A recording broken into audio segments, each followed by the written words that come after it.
Shalom saudara yang terkasih di dalam Tuhan. Bagaimana kabarnya hari ini? Saya yakin setiap kita baik-baik saja, bukan? Meskipun di tengah-tengah kondisi yang menyulitkan seperti ini, tapi kita yakin dan percaya bahwa Tuhan itu teramat baik bagi kita. Saudara, seringkali sebagai manusia kita memandang situasi ini dengan mungkin ketakutan, mungkin kegentaran. Kenapa? Karena kita memandang dengan mata kita sebagai manusia. Kita melihat keadaan sekeliling kita yang semakin hari semakin kacau. Kita melihat kondisi di sekitar kita yang semakin hari semakin tidak membaik. Tapi saudara yang dikasihi Tuhan, sebagai orang Kristen, mari kita belajar untuk tidak melihat dengan mata jasmani kita, tapi kita mari melihat dengan mata rohani kita. Mari kita belajar melihat seperti Tuhan melihat. Saudara, kisah ini ingin saya bagikan berkenaan dengan kehidupan seorang raja Israel yang besar, Daud. Pada waktu itu Daud muda, belum officially menjadi raja atas Israel.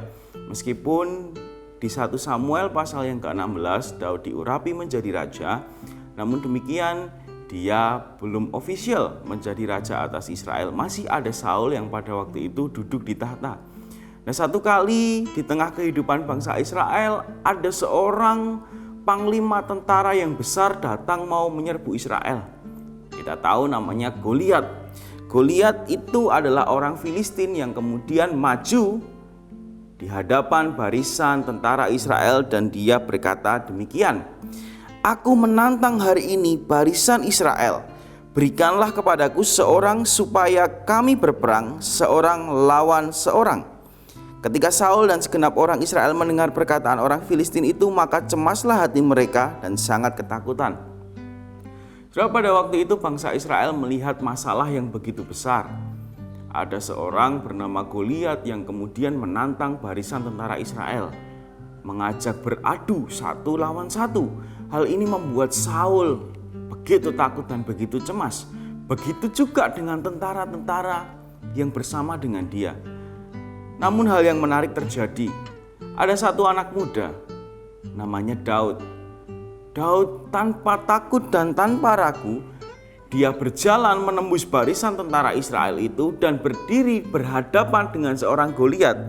Bahkan Daud tidak memakai perlengkapan perang sedikit pun.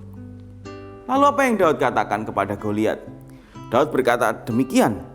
Tetapi Daud berkata kepada orang Filistin itu, "Engkau mendatangi aku dengan parang dan tombak dan lembing, tetapi aku mendatangi engkau dengan nama Tuhan semesta alam, Allah segala barisan Israel yang kau tantang itu."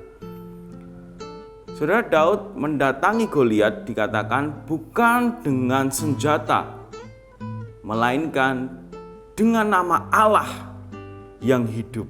Saudara, di sini kita melihat bahwa Daud bisa melihat dengan mata iman dia bahwa Tuhan itu ada bersama dengan dia. Meskipun menghadapi situasi yang begitu mencekam, Daud tidak takut. Dia tidak memandang dengan mata jasmaninya, tetapi dia memandang dengan mata ilahi. Dia bisa melihat kehadiran Allah. Dan kita tahu Bapak Ibu Saudara sekalian, setelah itu Daud bisa mengalahkan Goliat dengan mudahnya, dengan 1 lemparan saja.